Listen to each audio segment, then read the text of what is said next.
Pues estamos comenzando, jóvenes, y vamos a empezar permítanme, vamos a empezar a proyectar ventana, presentación de PowerPoint, compartir. Muy bien, jóvenes. Ya tengo una duda, jóvenes. ¿Estamos viendo ya la presentación? Sí. Perfecto. Sí, Muy bien, jóvenes, pues el día de hoy vamos a ver sistema urinario y reproductor. Sinceramente es un poco complejo la cuestión urinaria y más que nada como el funcionamiento de los riñones, ¿ok? Porque tiene múltiples estructuras internas que nos ayudan a la filtración del plasma sanguíneo para convertirlo en orina, ¿ok? Entonces, tiene unas múltiples estructuras internas, ¿sí? Eh, su porción funcional se llama nefrona, que ahorita la veremos y la abordaremos un poco más a detenimiento, pero dentro de la nefrona tiene ciertas estructuras en las que se transporta el plasma, tiene diversos nombres dependiendo de la zona en donde se encuentre, ¿ok? Pero vamos a empezar primero con la definición general de qué es el sistema urinario y cuáles son las estructuras que lo componen. Creo que es la mejor manera de empezar, ¿sí?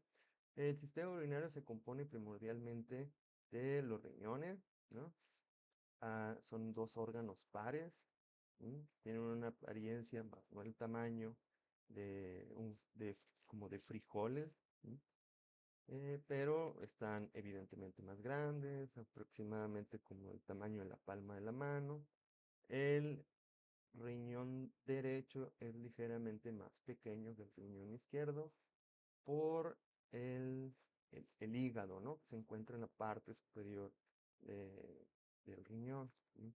Entonces se encuentra tanto un poco más abajo como su magnitud es un poco más pequeña. A su vez, de los riñones, de cada riñón salen dos estructuras, dos pequeñas mangueritas que se llaman uréteres, ¿ok?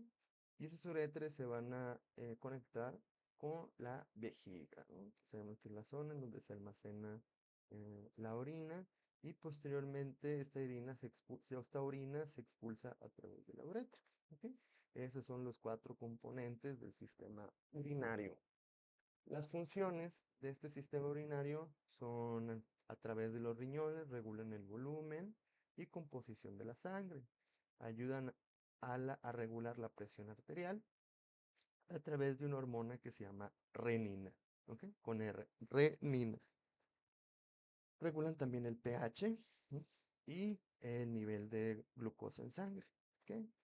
Producen hormonas y excretan desechos a través de la orina. Los uréteres, a su vez, tienen la función de transportar la orina desde los riñones hasta la vejiga. La vejiga almacena la orina y la excreta por la uretra. El acto de excreción de orina a través de la uretra lo denominamos micción, con M y doble C, micción. Y la uretra tiene la función de expulsar la orina del cuerpo. ¿Qué? Hablemos ahora del riñón, sus generalidades, ¿sí? La función del riñón es regular la composición iónica de la sangre a través de la excreción de sodio, de potasio, de calcio, de cloruro y de fosfato, ¿sí? Regula el pH, excretando hidrógeno y reteniendo o excretando bicarbonato. Estos dos elementos, eh, tanto uno es muy ácido y el otro es muy alcalino, es un compuesto base. Voy a abrir aquí el puntero láser. Ya está. También permite la regulación del volumen de la sangre a través de la excreción de agua en la orina. Ese volumen en la sangre se le llama volemia, ¿ok? Ese es el término. La regulación de la presión arterial a través de la enzima de la renina, ¿qué? Renina, aquí está el nombre. Mantiene la osmolaridad a través de la excreción o la retención de agua y solutos. Eh, También produce hormonas como el calcitriol, que es el nombre activo de la vitamina D, que lo vimos en el tema del lunes, que fue tegumentario, ¿sí? Y la eritropoyetina, ¿sí? La regulación de la regula glucemia en sangre a través de la glutamina y excreta desechos. ¿Qué tipo de desechos? Primordialmente amoníaco y urea, eh, bilirrubina, creatinina y ácido úrico. ¿Ok? Estas son las generalidades funcionales del riñón. Ahora, vamos a ver la anatomía, ¿no? Tenemos aquí el diagrama de un riñón, ¿ok? Podemos ver, vean esta estructura clarita por la que le estoy pasando el cursor, el puntero láser. Esta parte de acá se llama corteza del riñón, ¿ok? Toda esta parte que está un poco más oscura se le llama médula del riñón, ¿ok? Dentro de la médula, entre la médula y la corteza se encuentra esta estructura funcional que se llama nefrona, ¿ok? Pero bueno, no me quiero adelantar, la nefrona la veremos ahorita más adelante. Podemos ver que en la parte medial del riñón hay una estructura que recibe un nombre de hilio renal. Recuerdan en el tema de ayer que en el pulmón vimos que había un hilio pulmonar, que era una estructura que permitía, ¿no?, el ingreso de vasos sanguíneos, ¿sí?, y de los bronquios. Aquí permite el ingreso de vasos sanguíneos y de la ureter para la excreción de la orina. ¿Ok? El plasma sanguíneo entra a través de la arteria, ¿sí?, se ramifica en múltiples arterias y arteriolas, que ahorita veremos su nombre, se filtra a través de la nefrona, el plasma sanguíneo se filtra, lo que ya se va a orina sale por la uréter y el plasma sanguíneo que se queda sale por la vena. ¿Ok? Aquí podemos ver también ya un corte más cercano, esta estructura, una estructura eh, más cercana del riñón, ¿no? Esta parte de acá es la corteza y esta parte de aquí es la médula, ¿ok? Y estas estructuras son las nefronas. Ahorita las vamos a ver, ¿ok? Ahora, como bien les mencioné hace rato, la arteria renal se va a dividir en sucesivas ramas, ¿ok? Estas ramas tienen su nombre, ¿no? Son una arteria y se vuelven arterias y arteriolas, ¿ok? De las arterias, de la arteria principal, se van a formar primero las arterias arciformes, que tienen como forma de arco, ¿ok? Si ahorita en este momento no lo dominamos mucho, no se preocupen, que ahorita vamos a verlo, va a haber otras diapositivas que lo van a abordar con mejores imágenes, ¿no?, para que lo podamos ver, con mejores diagramas. Pero es importante que los empecemos a describir. De estas arterias arciformes llegan las arterias aferentes.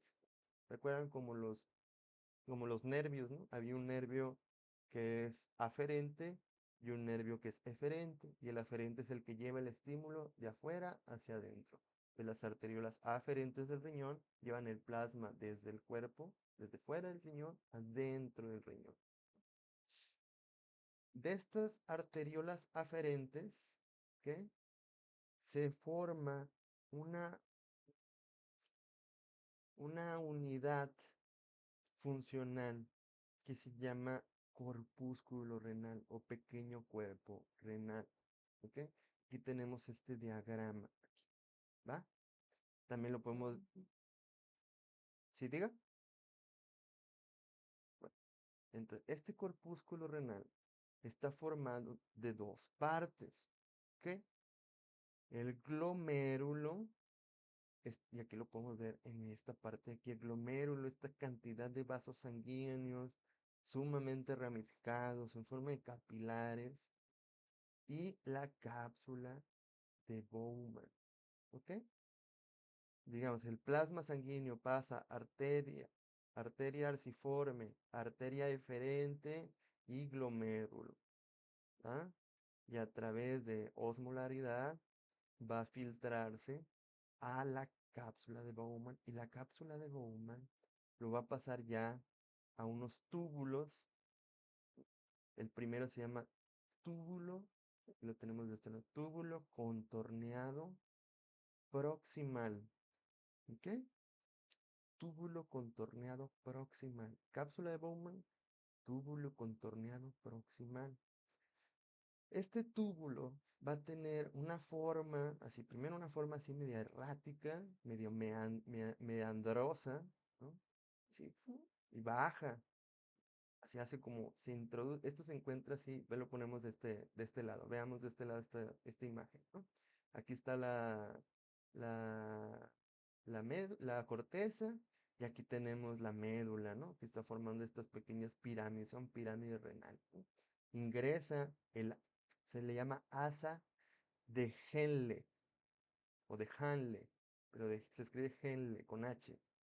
Tiene esta forma, esta asa. Y sube otra vez, desciende y retorna 180 grados para volverse el túbulo contorneado distal. ¿Ok?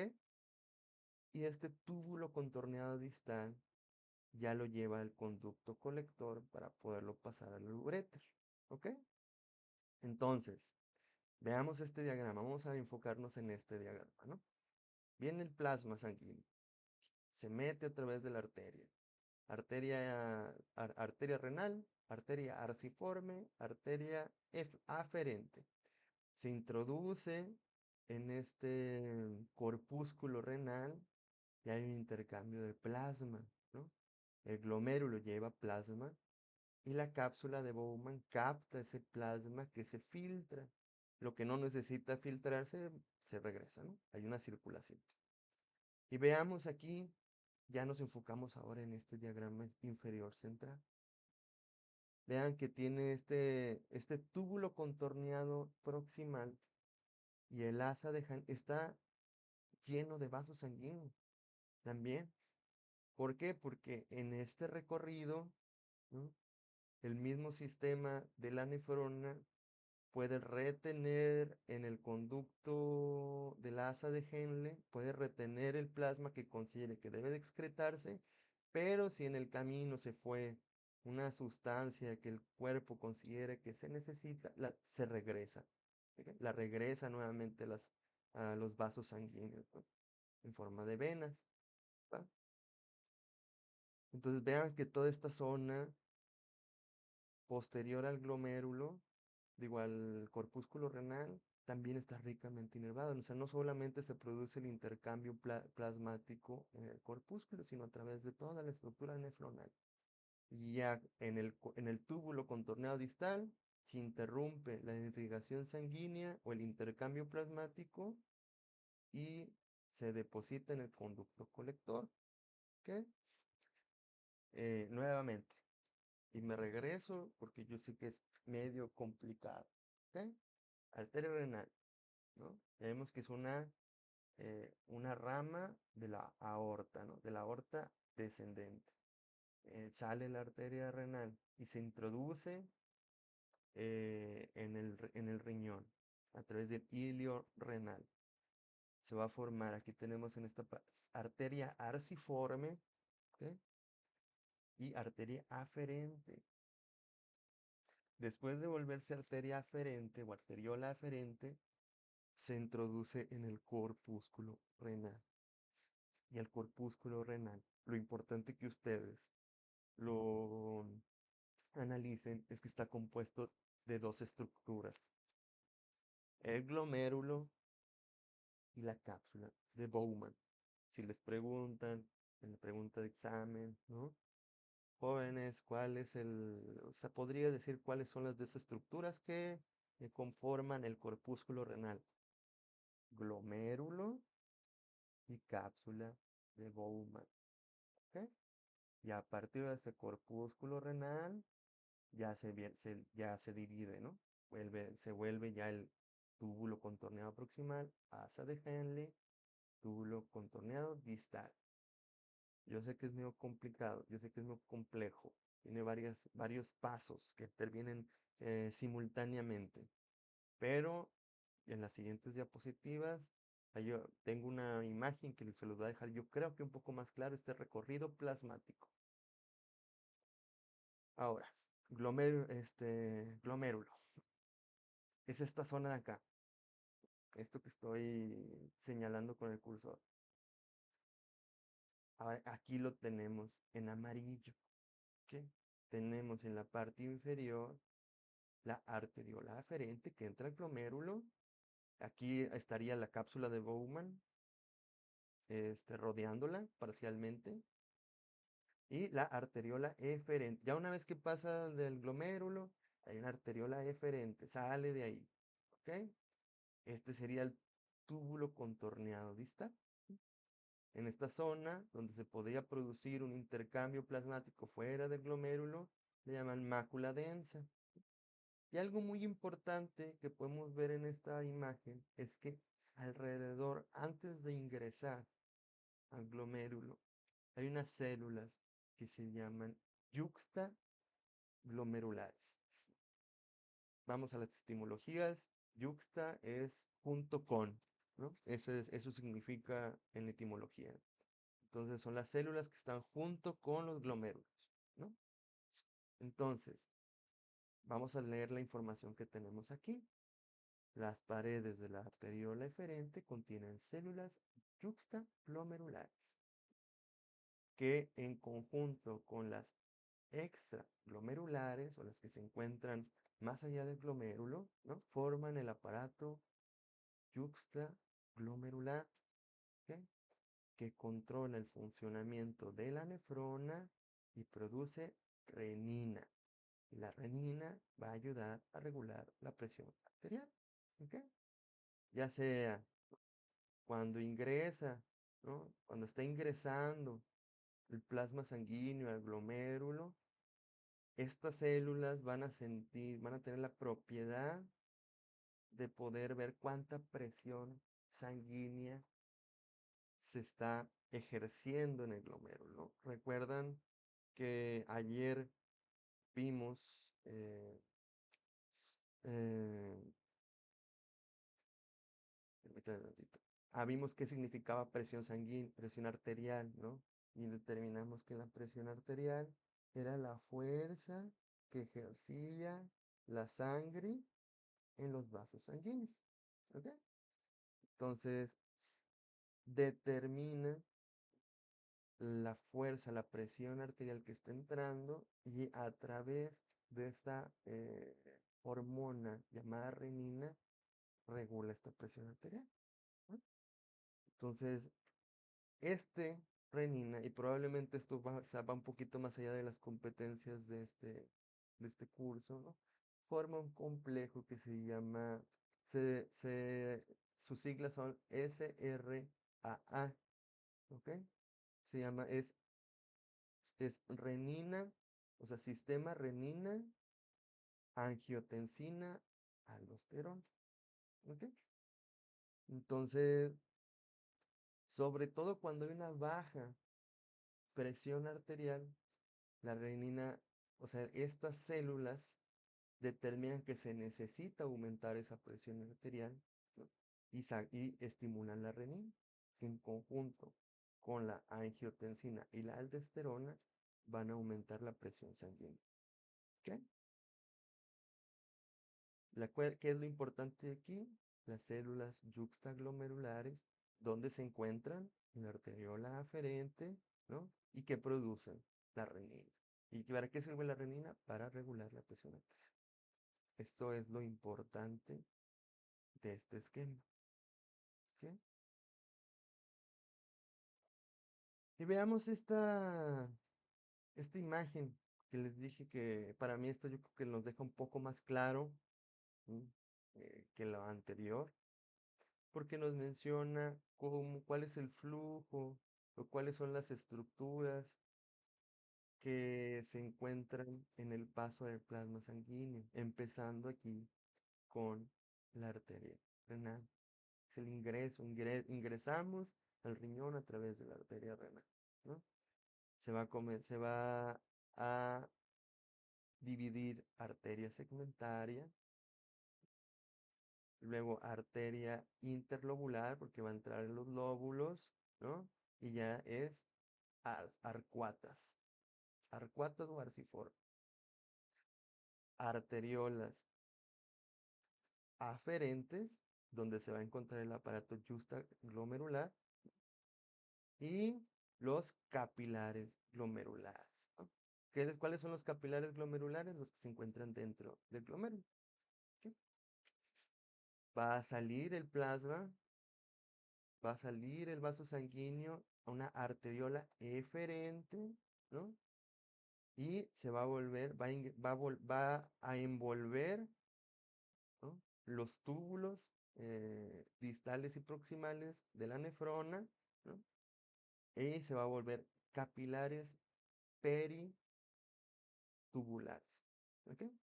¿Por qué peritubulares? Porque están alrededor de los túbulos, donde se produce el intercambio plasmático más allá del glomérulo, más allá de la cápsula de Bowman del corpúsculo renal, ¿no? Posteriormente, ya una vez que termine ese intercambio a través de todo el túbulo, de toda la porción funcional de la nefrona, se vuelve ya la vena, ya dejó el oxígeno, ya dejó lo que tenía que dejar dentro de estos túbulos, y se vuelve vena interlobulare, vena arcuata, vena interlobulares y vena renal. Yo les voy a pedir que yo sé, esto lo van a tener ustedes, ¿no? En el classroom, pero pueden tomarle una fotografía para que no se pierda, ¿ok? Este es el recorrido que tiene plasma sanguíneo, ¿ok? Esta estructura que vemos aquí y lo vemos que empieza en la corteza renal y se introduce en la médula renal, es la nefrona propiamente dicha. ¿Ok? Aquí es donde se produce el intercambio, y la nefrona es la estructura funcional por excelencia del riñón. Cuando uno tiene una afección en esta zona, hay un especialista que se encarga de analizar, diagnosticar, ¿no?, y rehabilitar esta sección, y se le llama nefrólogo. O sea, tan compleja es que tiene un especialista exclusivo para este sistema. Aquí está la nefrona. Aquí la tenemos. Aquí tenemos dividida corteza renal, médula renal. Bien. Y aquí nuevamente nos menciona. Aquí tenemos ya la arteria arcuata, ¿no? Ya de la arteria interlobular se vuelve arcuata, asciende, arteria lobulillar, perdón. Este es lobulillar. Interlobular, arcuata, interlobulillar, ¿va? Y ya se va a volver arteriola aferente. Y va a ingresar en el corpúsculo renal. Se vuelve los capilares glomerulares o el glomérulo. Esta en forma de ser la cápsula de Bowman, ¿ok? Y de la cápsula de Bowman se vuelve el túbulo contorneado proximal, ¿ok?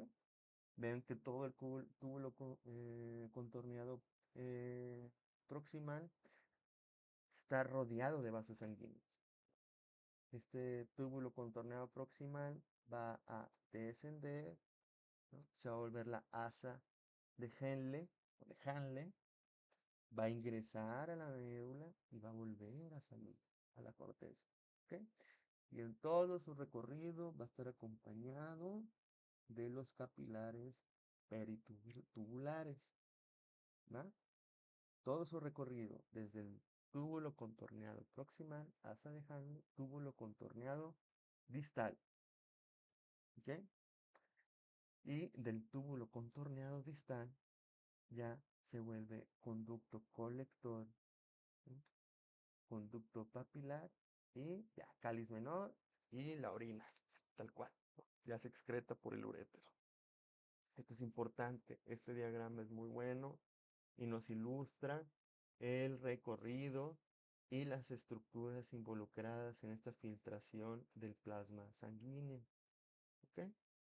Nuevamente, esta es la nefrona. En la nefrona se encuentra el corpúsculo renal. Y estos corpúsculos renales, glomérulo, cápsula de Bowman.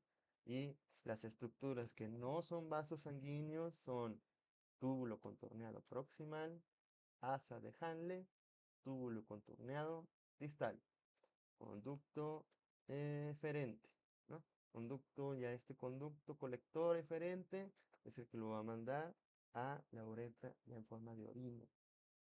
¿Sí? En todo este proceso de los túbulos proximal y distal y el asa está rodeado de capilares peritubulares, de capilares sanguíneos, que en este proceso se está llevando todavía ese intercambio plasmático, ¿no? Lo que se filtró en el corpúsculo renal, lo que entró al túbulo contorneado, pero aún así el cuerpo lo necesita, va a regresar al plasma sanguíneo en todo este recorrido. ¿Sí? Y lo que se queda, pues se queda para poderse excretar. Aquí miren, este también está muy bueno, ¿no? Este esquema. Aquí nos menciona cuál es el proceso de la formación de la orina. Aquí, ¿qué tenemos acá? Pues la cápsula glomerular o cápsula de Bowman, ¿no? Con arteria aferente, glomérulo, capilares glomerulares, ¿no? Y arteriola eferente, ¿no? La arteriola eferente va a rodear los túbulos contorneado distal y proximal, ¿no? Y número uno, primero aquí en la cápsula de Bowman va a haber una filtración de plasma por glomérulo, ¿no? Luego, el número dos, va a haber una reabsorción tubular, les digo, como les mencioné, se filtró plasma y el cuerpo necesita algo que se filtró en el plasma, se reabsorbe. Y al final también puede haber una secreción todavía otra vez, ¿no? O sea, puede volver a regresar. Es un proceso de filtrado varias veces. Lo que se necesita, ¿no? Sustancia reabsorbida se queda en el plasma. Lo que no se necesita se excreta a través de la orina. ¿Ok? En 24 horas aproximadamente, un adulto sano puede excretar o producir de 800 mililitros a 2 litros de orina. ¿Ok? Y aquí tenemos también un dato, ¿no? El TFG, que se llama tasa de filtración glomerular. ¿Ok? Y esta tasa de filtración glomerular, el índice normal es de, en hombres, 125 mililitros por minuto. En las mujeres, 105 mililitros por minuto. Esto ya son análisis de laboratorio, ¿no? Y en los hombres siempre va a ser más, porque se miden otros valores como peso, talla, ¿no? Entonces siempre va a salir más grande los valores del hombre por ese tipo de valor. ¿Ok? Muy bien, jóvenes. Yo sé que está medio complicado, ¿no? ¿Cómo lo ven? ¿Tienen alguna duda hasta aquí? De aquí porque vamos a pasar ya a el uréter y a la vejiga.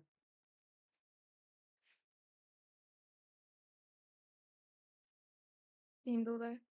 No, profe, todo bien. Perfecto, perfecto. Entonces, va a haber el uréter, ¿no? Y se va a introducir la orina, ya se filtró el plasma sanguíneo, se volvió orina, y va a pasar por el uréter y se va a depositar en la vejiga, ¿no? Es esta estructura, ¿no? Media esférica, ya cuando se llena se infla, se hincha un poquito. En las mujeres la vejiga es más pequeña porque el útero también ocupa una gran parte del espacio que se encuentra en esta zona pélvica, ¿ok? También a su vez la uretra también en las mujeres es más corta. Eh, puede suceder, hay un sistema que permite a través de la presión de la orina y hay un esfínter en esta zona, un esfínter vejigal que impide el paso de la orina de regreso. Pero hay ocasiones en las que esa orina puede regresar, una malfunción o algo, y eso puede causar una contaminación del uréter o del riñón, ¿no? Por una migración de microorganismos que se encontraban en la vejiga y suben a través del conducto uretral. ¿Ok? ¿Qué capacidad tiene de almacenamiento la vejiga? Ya cuando está muy lleno, ¿no? Muy lleno, ya son de 700 a 800 mililitros de orina.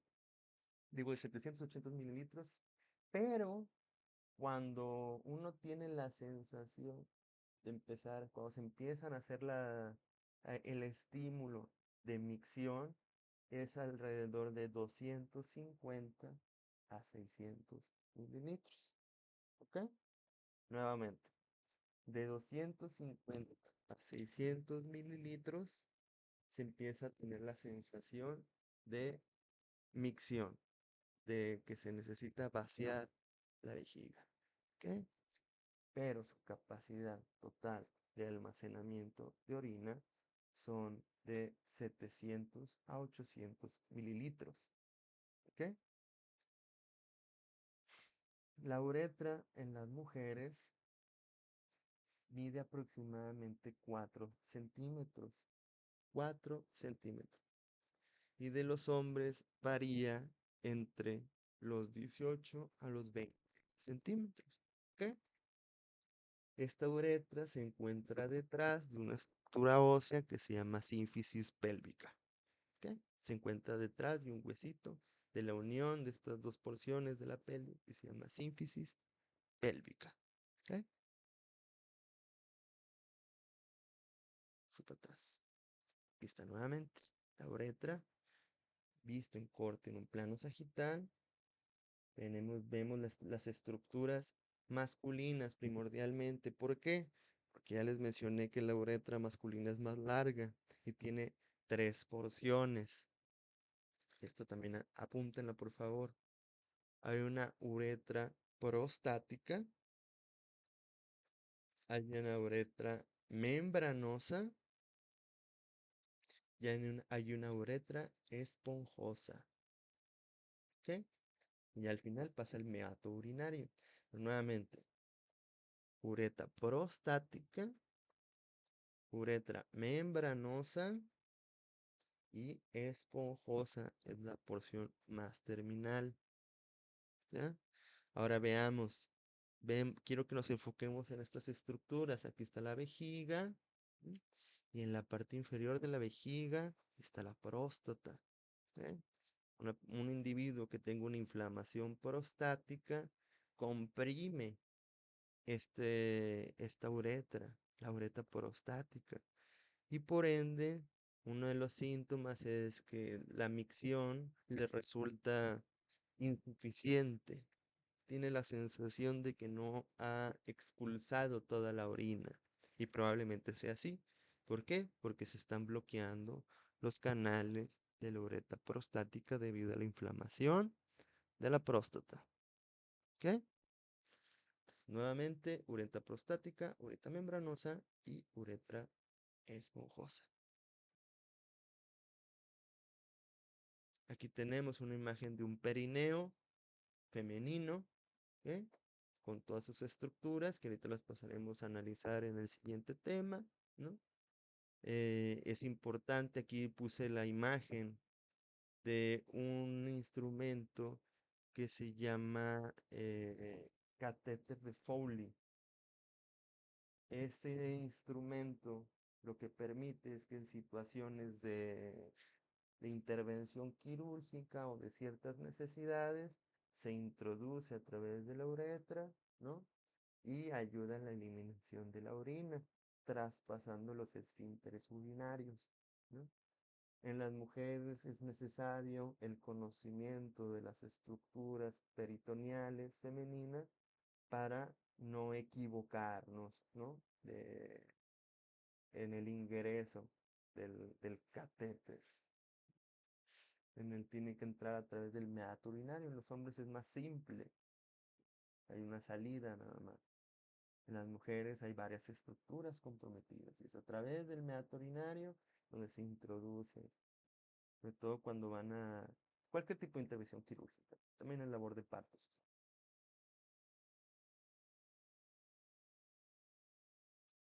Hasta aquí vamos a pasar. Dejamos sistema urinario. Como bien les mencioné, jóvenes, yo creo que la parte más compleja o complicada del tema son la cuestión de la filtración plasmática a través de los riñones, ¿no? Todo ese proceso. Eh, es importante que ustedes sepan cuáles son las estructuras que están involucradas en esa filtración, ¿no? Cuál es el recorrido del plasma sanguíneo y dónde se produce la filtración, qué es el corpúsculo renal, cuáles son las estructuras comprometidas, ya una vez saliendo del corpúsculo los vasos sanguíneos, a dónde se van, ¿no? Cómo cambian de nombre, qué estructuras entran, eh, y cómo salen, ¿no? Los túbulos contorneados proximales, distales, la asa de Hanle. Yo sé que es medio complicado, ¿no? Entonces es importante que ustedes les den un repaso a la clase, ¿no? De todas maneras, ya saben que esta clase está siendo grabada y a su vez, pues las diapositivas se les están subiendo en el Classroom. ¿Ah? Vamos a pasar ahora con sistema reproductor femenino y masculino, ¿no? Empecemos, ¿no? Eh, Tanto los hombres como las mujeres, pues tenemos aparatos reproductores diferentes, anatómicamente distintos, ¿no? Tenemos la particularidad que nuestras gónadas son pares. En las mujeres las gónadas son los ovarios, en los hombres son los testículos, ¿no? Sigue el recorrido. ¿Sí? Y ahorita veremos que en los testículos hay varias estructuras donde se involucra la producción del esperma, ¿no? Sube por los conductos seminales, ¿no? Los conductos eyaculatorios y la próstata, así como el pene. En las mujeres, los ovarios, sus trompas de falopio, ¿no? El útero, ¿sí? El cuello uterino, la vagina y la vulva, ¿no? Veremos que las gónadas tienen una importante función hormonal. Y empezaremos primero con el aparato reproductor masculino. ¿Ok? ¿Cuáles son los órganos que componen el aparato reproductor masculino? Primordialmente los testículos. ¿Ok? Y estos testículos podemos ver que las estructuras que están íntimamente relacionadas con esta estructura es una que se llama epidídimo, ¿sí? Conducto deferente, conductos o ducto eyaculador, ¿no? Y la uretra, ¿no? Nuevamente, uretra prostática, membranosa y esponjosa, ¿no? Hay unas glándulas sexuales accesorias, ¿no? Estas cuáles son las vesículas seminales, ¿ok? La próstata o glándula prostática y las glándulas bulbouretral, también conocidas como glándulas de Cooper, pero no es Cooper con doble O, sino como Cowper, C-O-W-P-E-R, Cooper, ¿no? Y las estructuras de sostén, como son el escroto y el pene, ¿ok? Eh, Vamos a enfocarnos primero en los testículos, ¿no? Vemos que tenemos aquí los túbulos seminales. Estas estructuras que se encuentran aquí se les llama túbulos seminales. Y aquí se producen los espermatozoides. Aquí se producen. Y aquí, aquí se encuentran inmaduros. ¿Ok? ¿Dónde se van a almacenar y madurar los espermatozoides? En esta estructura que se llama epidídimo. En el epidídimo se maduran los espermatozoides. ¿Ok? A su vez tenemos esta estructura en forma de saco, ¿no? Está compuesto de piel, ¿no? Y se llama escroto. Tiene un tabique escrotal y en la parte exterior se encuentra una línea que se llama rafe. ¿Sí? Estos testículos o este escroto tiene dos músculos que se llaman dartos y cremaster. Y estos músculos sirven para la regulación de la temperatura testicular. ¿No? Eh, el músculo dartos, que es el que tenemos aquí, se contrae con las temperaturas bajas y tiene esa función de contraerse para impedir eh, el descenso de la temperatura testicular. ¿Ok? Y a su vez el cremaster va a elevar los testículos. Entonces hay dos estructuras. El darto se va a contraer alrededor del testículo y el cremaster lo va a elevar. ¿Sí? Ahorita un tantito, Juan.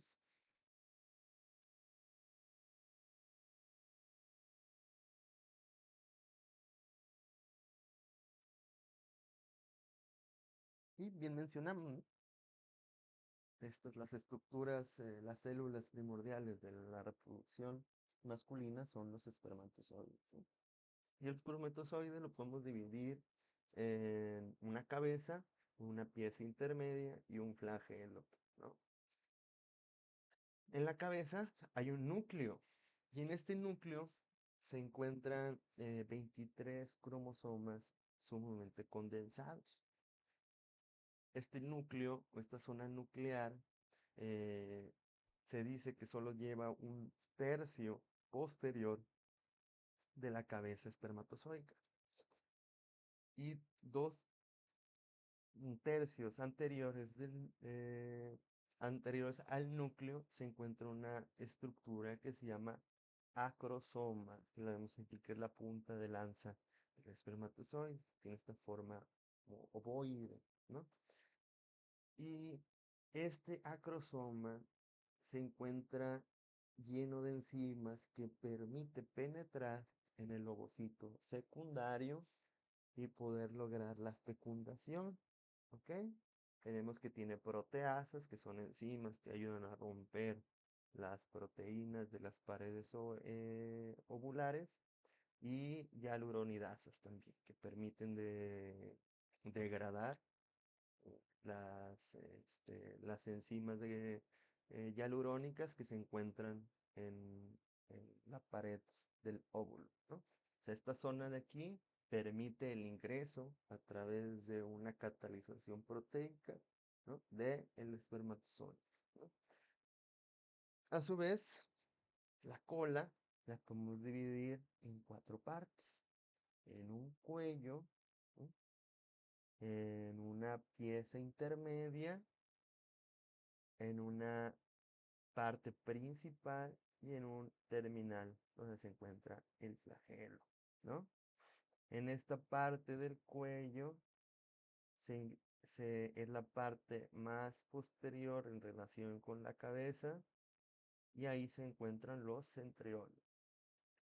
En la pieza intermedia se encuentran primordialmente las mitocondrias que proveen energía, ¿no? Y permiten la locomoción del espermatozoide.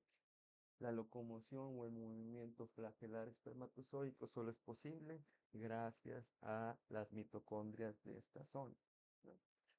Y la parte principal es la zona más larga, pero la zona que tiene mayor actividad motriz es el flagelo, que es la que se va a mover zigzagueantemente y va a desplazar todo el flagelo, digo, toda la cola y la cabeza. Una vez que la eyaculación se produce, la mayor parte de los espermatozoides no sobreviven más de 48 horas dentro del tracto reproductor femenino, que tiende a tener un pH más ácido, ¿no? El líquido seminal, el semen propiamente dicho, contiene sustancias que ayudan a alcalinizar el medio uterino y permitir la subsistencia espermatozoica, pero aún así no pueden subsistir más de 48 horas. ¿Ok? Ahora, ¿cuál es el trayecto, ¿no?, de estos espermatozoides? Enfoquémonos en esta zona de aquí. Me encanta esta imagen, que es muy didáctica, ¿no?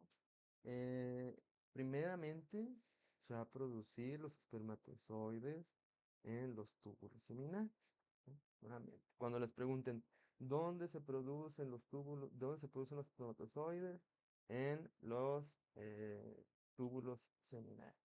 ¿Ok?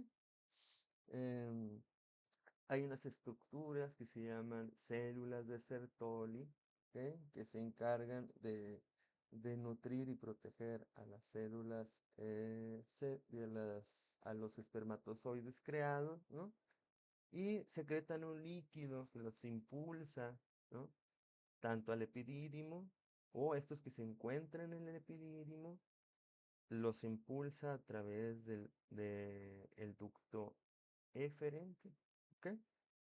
Entonces, espermatozoides inmaduros, espermatozoides maduros, ¿no? Se producen esos líquidos por las células de Sertoli, que a través de presión mecánica lo impulsa a través del ducto eferente según las necesidades requeridas. Una vez así, va a seguir su recorrido por los túbulos deferentes y va a llegar hacia la vesícula seminal. ¿Ok? Y estas vesículas seminales son dos glándulas, ¿no?, de forma tubular, que se encuentran en la parte posterior de la vejiga y de la próstata, y son las encargadas de secretar el líquido alcalino, ¿no?, que bien les mencioné, la gran parte de la composición acuosa del semen propiamente dicho. ¿Ok? Entonces, no es lo mismo esperma a semen, ¿ok? El esperma es más que nada el componente celular, y el semen es toda la sustancia que la compone, que le ayuda al transporte y a la alcalinización del medio uterino, perdón, ¿no? Posteriormente pasará a través de la próstata. Y esta próstata es una estructura, ¿no?, redonda, del tamaño aproximadamente como de una canica, ¿no? Y se encuentra en la parte inferior de la vejiga. Y recuerden que aquí pasa la uretra prostática. ¿Ok? Esta a su vez también produce un poco de líquido seminal, no tanto como en las vesículas, pero sí secreta líquido también. Y este lo va a llenar además de otros nutrientes, ¿no?, que les ayuda a la nutrición y al transporte. Entonces, ¿dónde se va a producir el esperma? Se produce en los testículos y en el epidídimo, ¿m? Pero el semen propiamente dicho se va a producir en las vesículas seminales y en la próstata. ¿Ok? Y posteriormente va, va a contraerse para producirla a través de presión, la eyección del líquido seminal a través de la uretra, ¿no? También sabemos, ¿no?, esta alcalinidad que proporcionan estas dos estructuras ayudan no solamente a contrarrestar la acidez del el medio uterino, sino también la acidez que se encuentra en el tracto uretral, porque es un mismo conducto el que conduce la orina al que conduce el conducto seminal. ¿Ok? Entonces también va a ayudar a que este conducto se alcalinice un poco y no se mueran en el proceso. Y pues el órgano reproductor de masculino es el pene, ¿no? ¿Cuáles son las zonas eréctiles del pene? Hay una zona que se llama cuerpo cavernoso que se encuentra en la zona más superior, ¿no? Son pares, como pueden ver, a través del cuerpo cavernoso, atraviesa la arteria cavernosa y en la parte inferior, rodeando la uretra, se encuentra el cuerpo esponjoso. Externamente, el pene se compone de un cuerpo y de un glande, que es la parte terminal del aparato reproductor masculino. Este glande se encuentra en la parte distal en relación con el cuerpo. Se encuentra una corona, que es la parte de acá, y el surco coronal que se encuentra debajo de la corona. ¿M?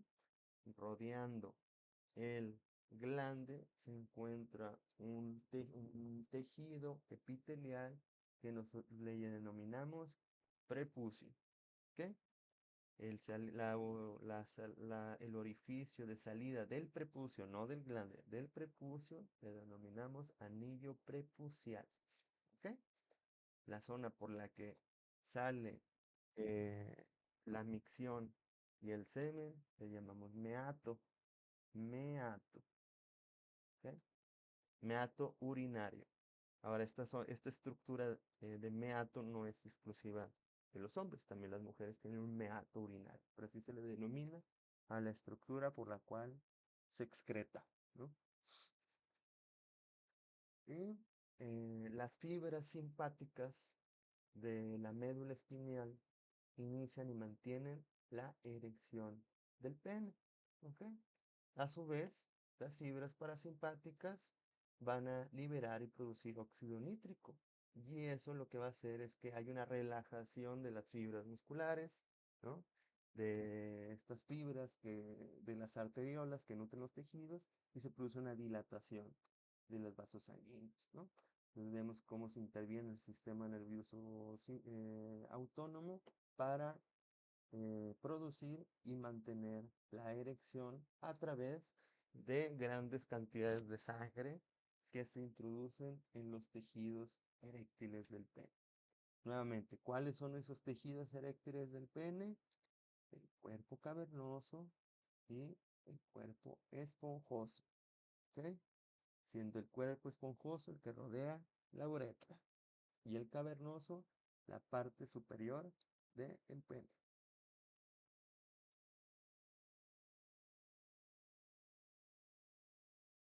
Y una vez descrito el aparato reproductor masculino, pasaremos con el aparato reproductor femenino. ¿Ok? En este podemos ver que este aparato reproductor femenino cuenta con dos ovarios, con sus trompas de falopio, cuya función es la comunicación del ovario con el útero. ¿Sí? Tenemos el útero, el cuello uterino y la vagina. También tenemos órganos genitales externos como son la vulva, ¿no? Y las glándulas mamarias, ¿no? También se forman estas glándulas mamarias, se considera que son parte del sistema tegumentario por su función excretora, glandular excretora, pero también forman parte del aparato reproductor femenino. ¿Sí? Vemos que el útero no se encuentra libremente flotando el, en la zona pélvica, sino que se sostiene a través de tres ligamentos. El primordial y el más importante es el ligamento ancho, lo vemos aquí en esta parte de acá. Y así hay dos ligamentos, que es el ligamento suspensorio, que es este que se encuentra aquí, ¿no? Y el ligamento propio del ovario, ¿no? Y de esta manera las estructuras uterinas y ováricas no se encuentran flotando solamente ahí, sino que están fijas a la pared abdominal, ¿no? A través de este tejido muscular, ¿no? Nuevamente, Nombre de los ligamentos que sostienen los úteros y los ovarios en su lugar. Ligamento ancho, ligamento ancho, ligamento propio del ovario, ¿ok? Que es este aquí, y el ligamento suspensorio, ¿no? Que va a suspender el, los ovarios.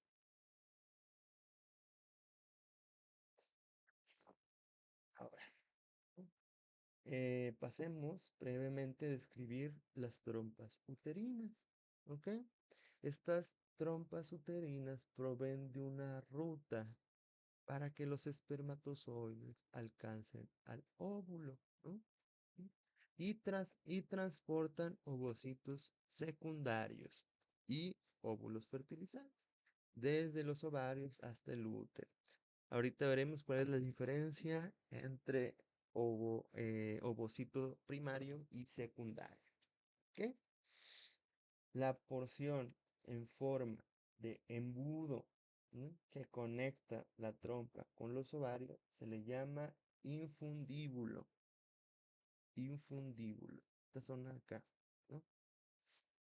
Cuando este infundíbulo llega con el ovario, ¿no?, se termina en una forma, en una estructura en forma de penacho, ¿no?, con proyecciones digitiformes, en forma como de deditos, y se llaman fimbrias. Fimbrias, ¿ok? Y se encuentran unidas al borde lateral del ovario, ¿ok? La ampolla de la trompa uterina es la porción más ancha, ¿ok? Y posteriormente habrá una zona breve.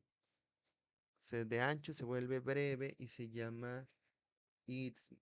Y el istmo es la porción más medial, ¿eh?, más corta y angosta de las paredes gruesas que se unen al útero.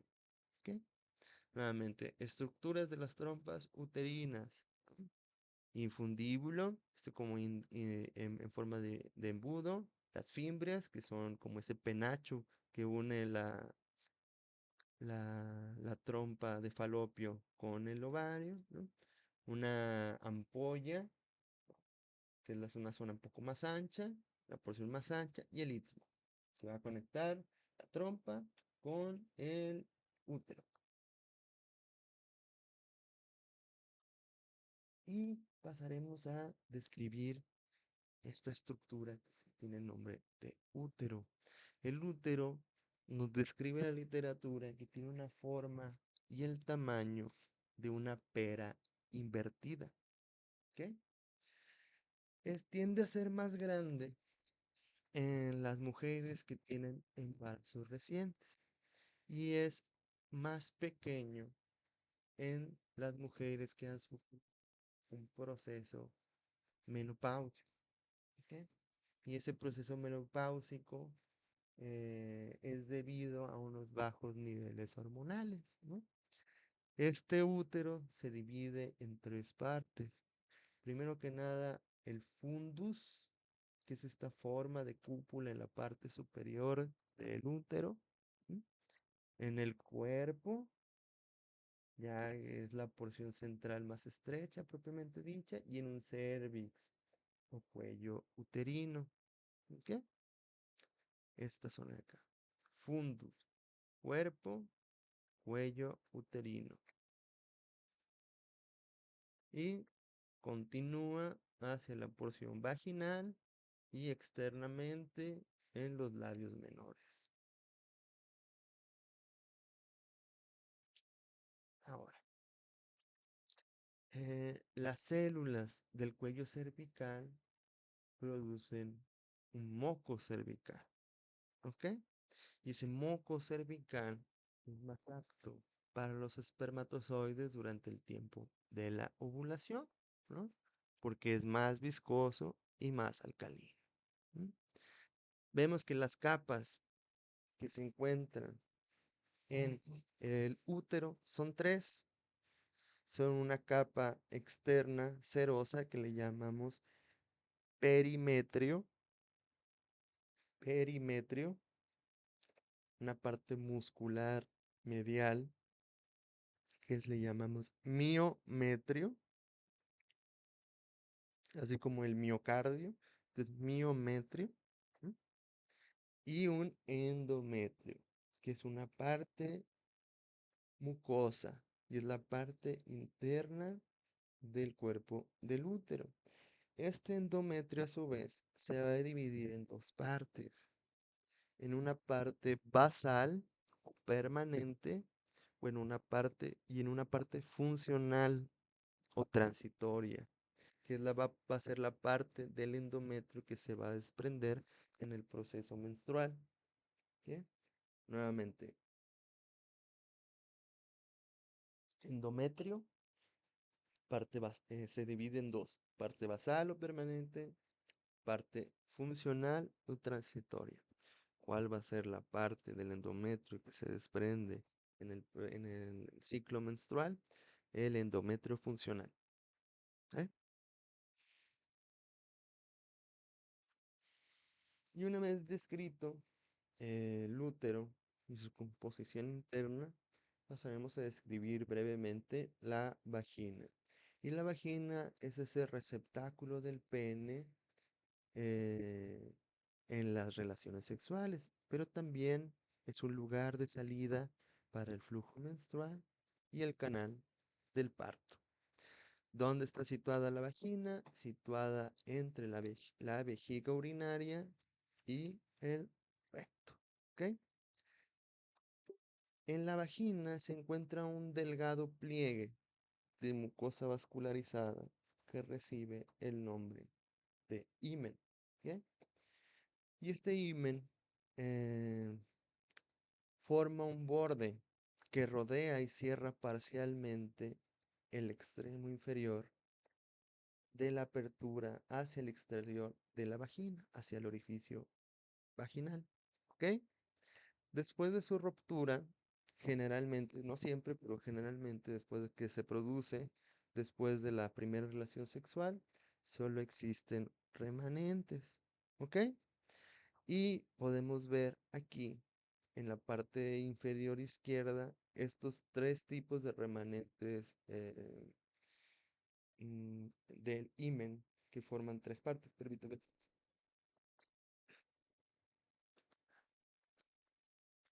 Disculpen, me ganó un estornudo. Disculpen la informalidad. Puede tener una forma anular, puede tener una forma septada que se caracteriza por tener una especie de tabique o una forma cribiforme, que es en forma cribiforme con agujeritos, en forma de colador. Y este es el aspecto de una vagina posparto o una vagina después de la relación sexual. ¿Ok? Y ya la parte más externa tiene el nombre de vulva. ¿Ok? Y esta vulva se compone de monte del pubis, que normalmente es la zona que está recubierta de vello genital. Hay unos labios mayores, unos labios menores y el clítoris. ¿Qué? Aquí podemos ver esta imagen que nos muestra la parte muscular del perineo femenino. ¿M? Y vemos que está ricamente vascularizado. ¿M?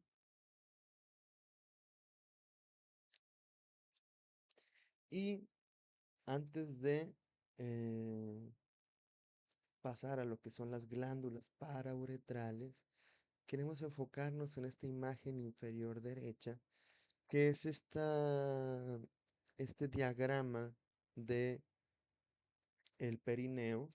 ¿M? Y vemos que en medio,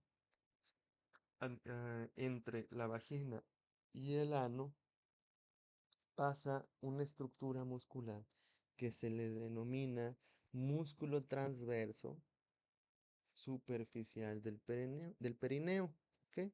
Músculo transverso superficial del perineo. Y este determina, ¿no?, una línea divisoria que clínicamente se le conoce como rombo peritoneal, ¿ok? Y hay una estructura anterior, forma de triángulo, ¿no? Que contiene las estructuras reproductoras, que se le denomina triángulo urogenital, y la parte posterior, que simplemente tiene la zona de excreción fecal, que se le denomina triángulo anal, ¿ok? Y ahora pasaremos a definir cuáles son estas glándulas parauretrales. ¿Por qué se llaman parauretrales? Porque están alrededor de la uretra, ¿ok? Y a cada lado del orificio uretral hay unas glándulas que se llaman de esquine, ¿ok? Y estas glándulas secretan moco y son homólogas, o sea, tienen una función similar a la función prostática, ¿no? Ay, disculpen que le mueva así erráticamente el mouse, pero es que estoy batallando con mi mouse. Y al lado del orificio vaginal hay unas glándulas mayores que se llaman de Bartoli, ¿ok? Las glándulas de Skin están al lado de la uretra y las glándulas de Bartholin se encuentran al lado de la vagina, ¿m? O del conducto vaginal, ¿ok? Estas glándulas de Bartholin producen una pequeña cantidad de moco durante la excitación y las relaciones sexuales, ¿no? Y se llama moco cervical, suma al moco cervical, perdón, y brinda lubricación. Estas son homólogas a las glándulas de Cooper en el hombre. Y como pregunta de revisión, quisiera saber si ustedes conocen qué es una episiotomía. Recuerden que tomos es corte, pero ¿en qué momento y qué es una episiotomía? ¿Alguien me podría decir? Es la incisión quirúrgica que se realiza durante el parto, ¿no? Para como extender esa área para que pueda salir el bebé, creo. Efectivamente, compañera, tiene usted toda la razón. Esa es la episiotomía, ¿no? Se realiza un corte, ¿no? Alrededor del conducto vaginal para que pueda salir el bebé en caso de que se necesite que ese bebé ya salga. Exactamente. Ese se le denomina episiotomía. Muchas gracias a la compañera que hizo el aporte. Ahora pasaremos a las glándulas mamarias, que como bien lo mencionamos al inicio de este tema, forman parte del sistema tegumentario, pero también forman parte del sistema sexual. ¿Ok? En estas glándulas mamarias, o cada mama, ¿no? Hay una proyección pigmentada que recibe el nombre de pezón, ¿ok? Y este pezón tiene una serie de aberturas o conductos que tienen el nombre de conductos galactóforos. Galactóforos. Y por estos conductos es por donde sale la leche, ¿ok? También hay una área de piel pigmentada que rodea el pezón que se llama areola, ¿ok? Y tiene una apariencia rugosa. ¿Y por qué la tiene así? Porque estas glándulas mamarias no son más que glándulas sebáceas modificadas para la producción lactante, ¿ok? Nuevamente, las glándulas mamarias son glándulas sebáceas modificadas para la producción lactante, ¿ok? Sosteniendo estas mamas, hay unos ligamentos suspensores que le llaman ligamentos de Cooper. Este sí es Cooper con doble O. El de los bulburetrales de los hombres es con W en lugar de la segunda U, ¿no? Entonces Cooper para no confundirnos, ¿no? Y estos ligamentos sostienen la mama en su lugar, ¿no? Estos con la edad, ¿no? Pues van disminuyendo, a su vez con la producción lactante. A su vez, también se relaciona el ejercicio prolongado o el movimiento, ¿no? excesivo con un aflojamiento de estos ligamentos suspensores, ¿no?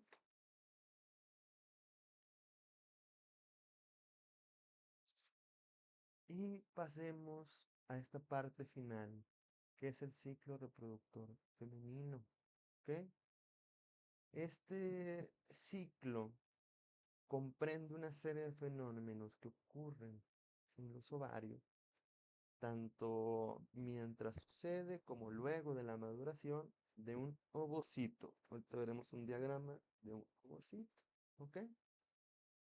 Durante el ciclo uterino hay una sucesión de cambios, sobre todo endometriales, ¿no? Con el fin de prepararlo para la llegada para la llegada de un óvulo fecundado, ¿no? Y que se pueda desarrollar en el cuerpo uterino. ¿Ok? En caso de que la fecundación no ocurra, van a disminuir estas hormonas ováricas, que son el estrógeno y la progesterona, y se produce un desprendimiento de la capa funcional del endometrio. ¿Ok? Recuerdan una capa basal, una capa funcional, y la capa funcional es la que se va a desprender. Y en la parte inferior tenemos un diagrama que menciona la glándula hipófisis, que como bien lo vimos en el tema del sistema endocrino, pues va a sintetizar la hormona fólico estimulante y la hormona luteinizante, que una va a permitir el desarrollo del ovocito y del cuerpo lúteo, que ahorita veremos qué es cada uno, ¿no? Y la otra va a producir estrógeno y progesterona, ¿ok? Y a través de ese sistema, ya vimos, ya hay un sistema retroactivo, a través de la sangre se comunicará a la hipófisis y al hipotálamo cuando es necesario que se dejen de emitir estas hormonas. ¿Ok?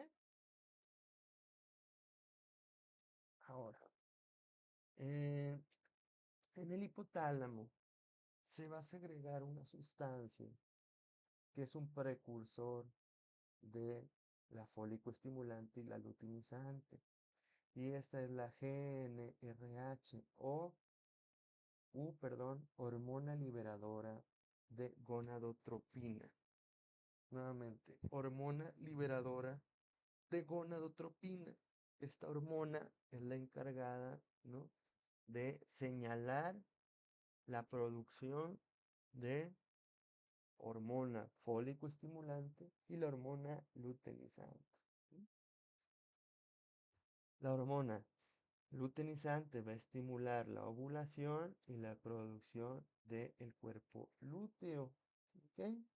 Ahorita veremos este ciclo que se produce desde un ovocito primario hasta el ovocito secundario y cómo queda un remanente dentro del ovario que se llama cuerpo lúteo, que va a secretar progesterona, estrógenos y relaxina e inhibina. ¿Ok? Inhibina se llama así porque va a inhibir la liberación de, de la fólico estimulante y en menor medida de la luteinizante. ¿Ok? La relaxina va a inhibir las contracciones del músculo liso uterino. ¿Ok? Y durante el parto es la responsable de aumentar la flexibilidad de la sínfisis del pubis y va a dilatar el cuello uterino. ¿Ok? A su vez, este cuerpo lúteo va a estimular, a su vez, va a segregar progesterona y estrógenos. ¿Ok? Esta progesterona, junto con los estrógenos, va a preparar al endometrio para su implantación. ¿Sí? A su vez que va a preparar a las glándulas mamarias en conjunto con la prolactina, a la secreción de leche. La prolactina va a producir la leche, ¿sí? Y la progesterona va a ayudar a que se secrete esa leche, ¿no?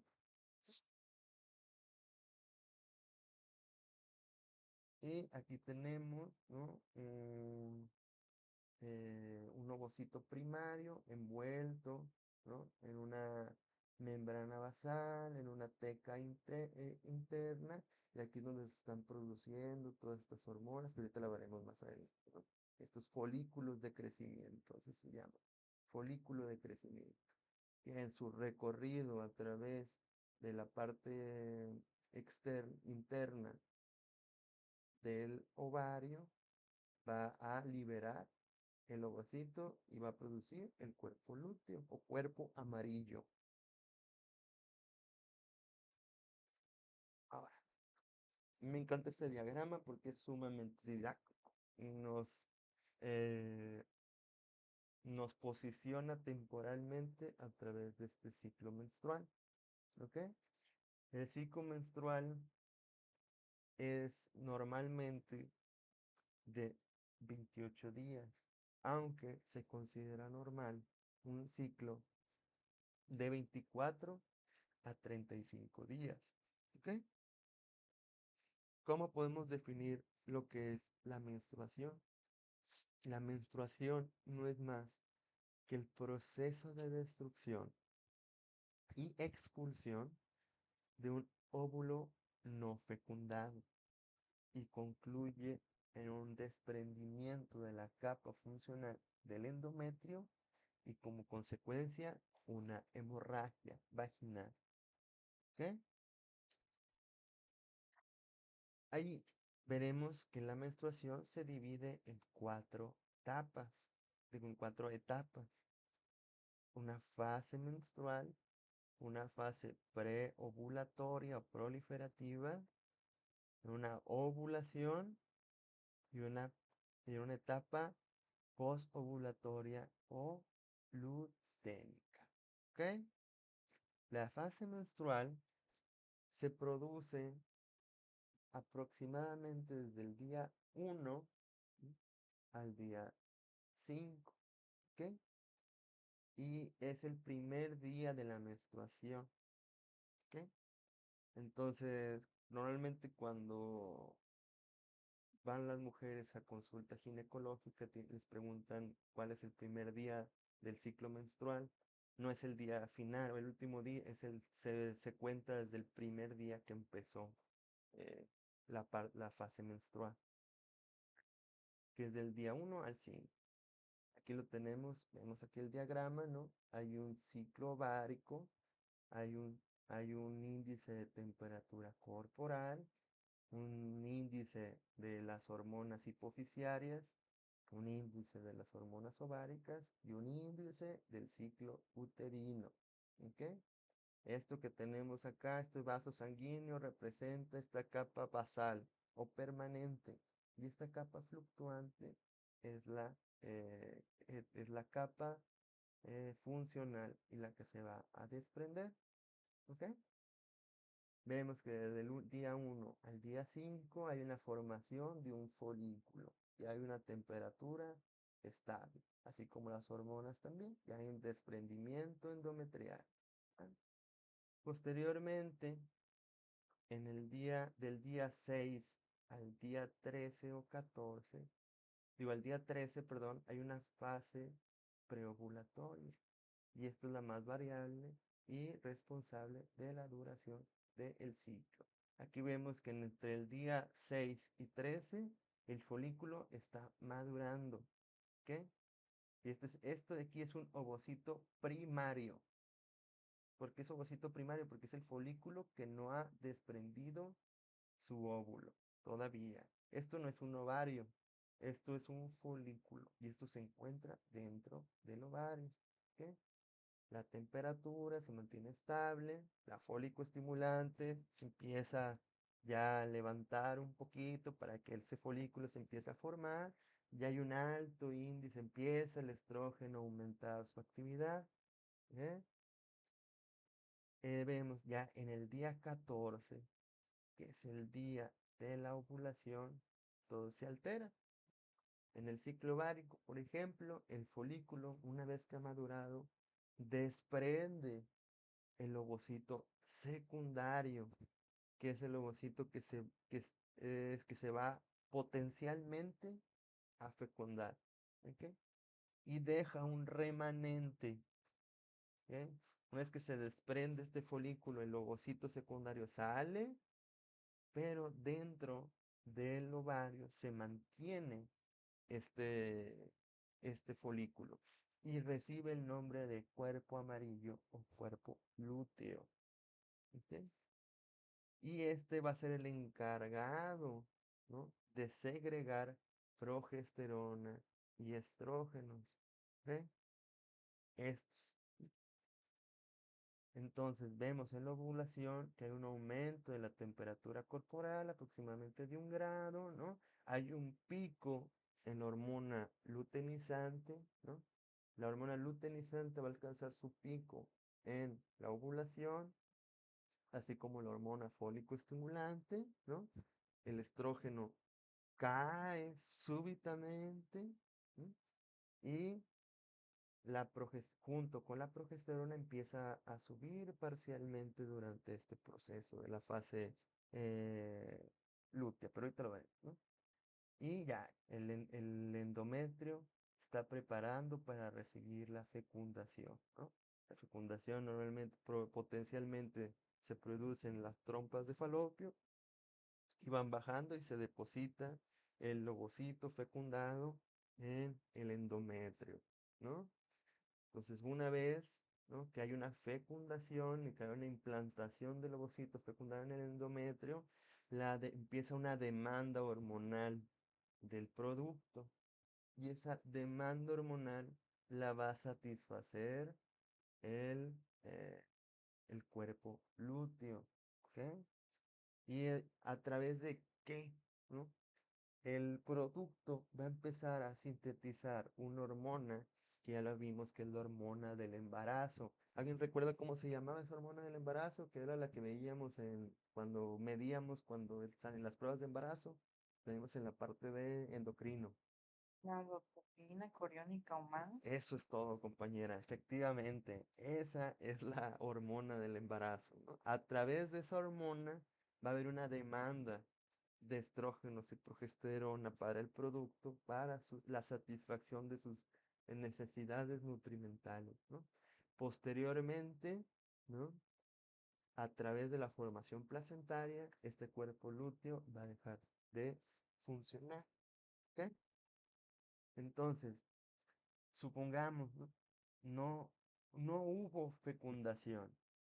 Bueno, este cuerpo lúteo, ¿no?, va a degenerar en un cuerpo blanco, así se lo llama, o corpus albica.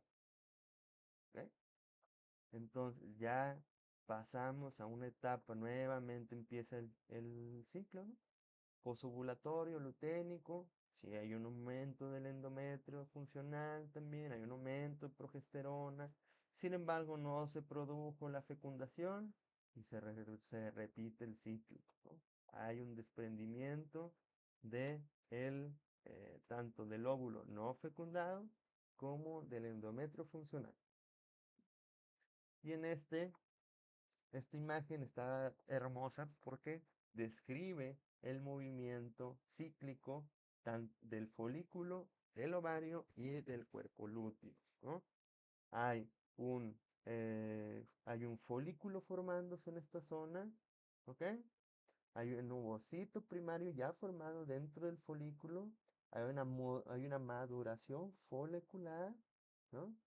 Y llegando a la zona de la trompa de falopio, el folículo maduro desprende el ovocito secundario de la trompa de falopio y se queda en cuerpo lúteo para satisfacer las demandas hormonales del potencial ovocito fecundado, ¿no? Se le llama ovulación al proceso en el cual el ovario libera un óvulo maduro, ¿tá? Y va a permanecer de 12 a 24 horas donde puede ser fertilizado.